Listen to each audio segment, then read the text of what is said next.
यह कहानी गौतम बुद्ध के जीवन की है, जिन्होंने सिद्धार्थ नामक राजकुमार के जीवन का अद्भुत परिवर्तन किया।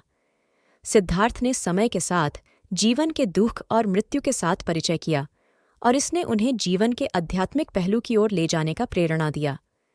उन्होंने देखा कि सबका जीवन दुखों और मृत्यु के अनिवार्य हिस्से से भरा हुआ है और सुख केवल अनित्य है। इस संज्ञान के साथ वे संपूर्ण आदर्शों को त्याग कर तपस्या और ध्यान की ओर बढ़े, जिससे वे बुद्ध हो गए और अंततः बोधिचित्त की प्राप्ति करके संज्ञान की दिशा में अपने जीवन को समर्पित किया। यह कहानी बुद्ध के महत्वपूर्ण धार्मिक सिद्धांतों का प्रस्तुतिकरण है, जिनमें वैराग्य, मृत्यु के अद्भुत ज्ञान और आत्मबोध के माध्यम से जीवन के सार्थकता की खोज किए जाते हैं। यह कहानी धार्मिक और दार्शनिक विचारों को साझा करने और जीवन के महत्वपूर्ण प्रश्नों का विचार करने के लिए महत्वपूर्ण है। राजा के यहाँ बुद्ध का जन्म हुआ। पिता ने ज्योतिषियों को बुलाकर भविष्य पूछा। उन्होंने कहा, या तो यह सम्राट होगा और या तो यह साधु होगा। एक तरह से देखा जाए तो सच्चा सम्राट भीतर से साधु ही होता है। जब ज्योतिषियों की भविष्यवाणी राजा ने सुनी तो वे घबरा गए कि मेरा बेटा साधु हो जाए, ऐसा ठीक नहीं होगा। राजा ने पूछा, कोई उपाय बताएं, क्योंकि मैं चाहता हूं कि राजा का पुत्र राजा ही बने।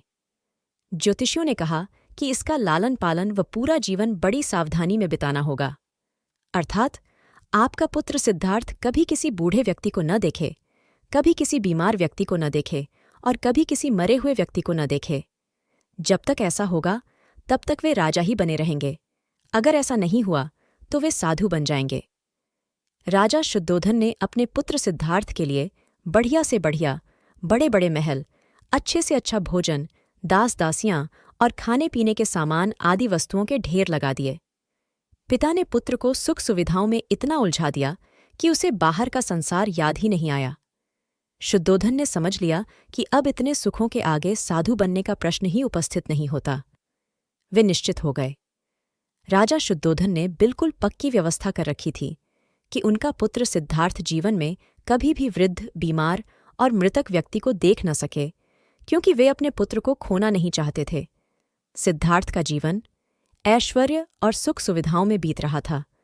उनके जवान होने पर एक सुंदर कन्या यशोधरा से उनका विवाह हो गया।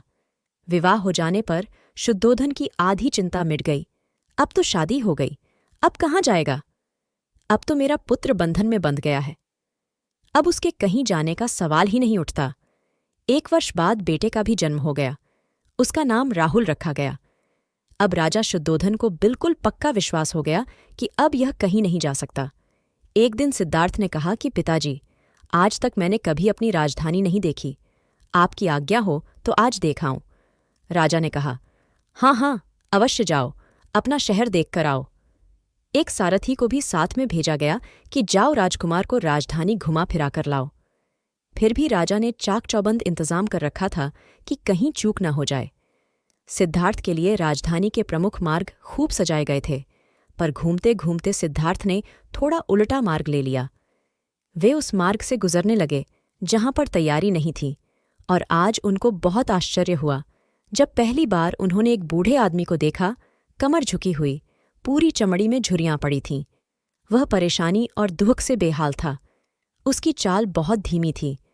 बूढ़े की झुकी हुई कमर को देखकर सिद्धार्थ को एक झटका लगा और सारथी से उन्होंने पूछा, क्या एक दिन मैं भी बूढ़ा हो जाऊंगा? सारथी ने कहा, हाँ राजकुमार, हर व्यक्ति के जीवन में 3 अवस्थाएं आती हैं, बचपन, जवानी और बुढ़ापा। एक दिन तुम भी बुढ़ापे की अवस्था में जाओगे। हे राजकुमार, यह संसार का नियम है। चाहे गरीब हो या अमीर, सबका शरीर शिथिल अर्थात बूढ़ा होता है। राजकुमार सोच में पड़ गया। सारथी ने रथ को आगे बढ़ाया तो कुछ दूरी पर एक बीमार व्यक्ति मिला जो रोगों से घिरा हुआ था। उस पीड़ित व्यक्ति को देखकर राजकुमार का मन बहुत ही दुखी हुआ। राजकुमार ने पूछा, इसको क्या हुआ है? सारथी ने कहा, यह व्यक्ति बीमार है, इसलिए यह कराह रहा है। इस संसार में दुख और सुख दोनों हैं। ये अपने अपने भाग्य की बात है कि कोई दुखी है और कोई सुखी है। क्या मैं भी कभी बीमार हो सकता हूं? सारथी ने कहा, आप यह विचार अभी छोड़ दें। समय बड़ा बलवान होता है। ये सारी बातें कर्मों पर निर्भर करती हैं। चाहे राजा हो या रंक, सुख दुख सब पर आते हैं। अगर शरीर में कोई रोग आना है तो वह आएगा। यह सब सुनकर राजकुमार सोच में पड़ गया। सारथी ने रथ को कुछ आगे बढ़ाया तो सामने से 4 कंधों के ऊपर एक अरथी को जाते हुए देखा। राजकुमार ने ऐसा पहली बार देखा था। उसने सारथी से पूछा, यह क्या है? यह आदमी मर गया है, यह मुर्दा है। जो व्यक्ति मर जाता है उसको बांधकर श्मशान भूमि में ले जाते हैं, फिर वहां पर उसे जला दिया जाता है। राजकुमार ने कहा, क्या सबको मरना पड़ता है? हाँ, सबको मरना पड़ता है। यह मृत्युलोक है। जो जन्म लेता है उसे कभी न कभी अवश्य ही मरना पड़ता है। तो इसका मतलब यह हुआ कि ठीक इसी तरह से एक दिन मुझे भी मरना होगा। मेरी देह भी मुर्दा होगी और मुझको भी 4 कंधों पर उठाकर ले जाया जाएगा। मुझको भी ऐसे ही रस्सियों से बांधा जाएगा। मेरे भी आगे पीछे घर के सदस्य रोएंगे तड़पेंगे और जिस संसार को मैंने इकट्ठा किया है वह सारा का सारा मुझ से छूट जाएगा। इसका मतलब यह हुआ कि क्या एक दिन मैं भी मर जाऊंगा? क्या एक दिन यशोधरा भी मर जाएगी? क्या एक दिन मेरा राहुल भी मर जाएगा? सारथी ने कहा, हाँ राजकुमार, एक दिन मैं भी मरूंगा, आप भी मरेंगे, यशोधरा भी मरेंगी और राहुल भी मरेगा, क्योंकि यह सब मरने के लिए ही पैदा होते हैं। उस रात सिद्धार्थ सो न सके। सोचने लगे कि क्या संसार में इतना दुहक है, रोग है, बुढ़ापा है, और ऐसे में मैं खा पीकर कैसे जी सकता हूं? नहीं नहीं, ऐसा मुझसे नहीं हो सकता। मुझे खोजना होगा उस तत्व को जो दुख, पीड़ा और शोक से रहित हो, जो भय, भ्रम और भूल से परे हो, जो अनंत आनंद से भरा हो, जिसे पाकर फिर और कुछ पाने की इच्छा न हो। सिद्धार्थ वैराग्य के शिखर तक पहुंच चुके थे। बस उसी रात को उन्होंने घर छोड़ दिया।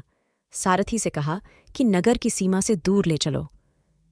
नगर के बाहर पहुंचकर सारथी को लौटा दिया। फिर कई दिनों तक वन में चलते गए। एक घने पीपल के वृक्ष के नीचे आसन लगाकर ध्यान में लीन हो गए। सिद्धार्थ की कहानी से हमें कई महत्वपूर्ण सीखने योग्य बातें मिलती हैं।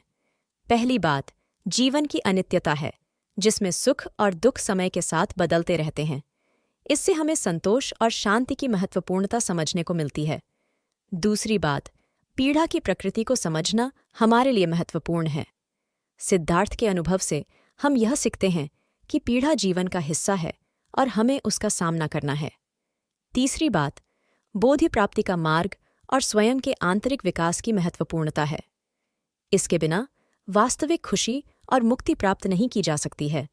चौथी बात, सामग्री और आसक्तियों के त्याग का महत्व को दिखाता है।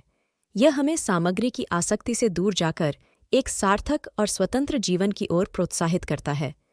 पांचवीं बात, सत्य की खोज का महत्व को दिखाता है और हमें गहरी समझ और ज्ञान की तलाश में प्रेरित करता है। छठी बात, करुणा और दूसरों की मदद करने के महत्व को स्पष्ट करता है।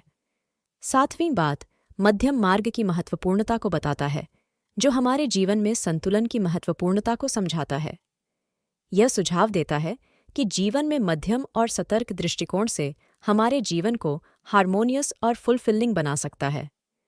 सिद्धार्थ की कहानी हमारे आत्मज्ञान, आत्मविकास और मानव स्थितिकी की गहरी समझ की ओर अपने खुद के यात्रियों के रूप में प्रेरित करती है। यह हमें हमारे विचारों, आसक्तियों और वास्तविक खुशी और आंतरिक शांति की खोज के बारे में विचार करने के लिए प्रोत्साहित रहती है, जिससे हम एक समृद्ध और परिपूर्ण जीवन जी सकते हैं। इस कहानी से हमें यह भी सीखने को मिलता है कि आत्मसमर्पण और ध्यान का महत्व है। सिद्धार्थ ने अपने जीवन को आत्मा की खोज में समर्पित किया और ध्यान की गहरी प्रक्रिया के माध्यम से आत्मज्ञान प्राप्त किया। यह हमें बताता है कि आत्म साक्षात्कार के लिए ध्यान और समर्पण की आवश्यकता है। कहानी का आखिरी संदेश ये है कि हमें संतोष, शांति और समृद्धि की ओर बढ़ने के लिए अपने आत्मा की खोज करनी चाहिए। यह हमें बताता है कि जीवन का उद्देश्य सिर्फ भौतिक आस्था और सुख की प्राप्ति नहीं है, बल्कि यह आत्मा की पूर्णता और आंतरिक शांति की ओर जाने का प्रयास करना चाहिए। सिद्धार्थ की कहानी हमें यह सिखाती है कि हमें जीवन को एक गहरे और समर्पित दृष्टिकोण से देखना चाहिए और हमें आत्मसमर्पण, ध्यान और सेवा की ओर बढ़ने की प्रेरणा मिलती है। इसके माध्यम से हम अपने जीवन को एक सार्थक, आत्मा उन्नति की ओर बढ़ा सकते हैं और सच्चे आनंद का अनुभव कर सकते हैं।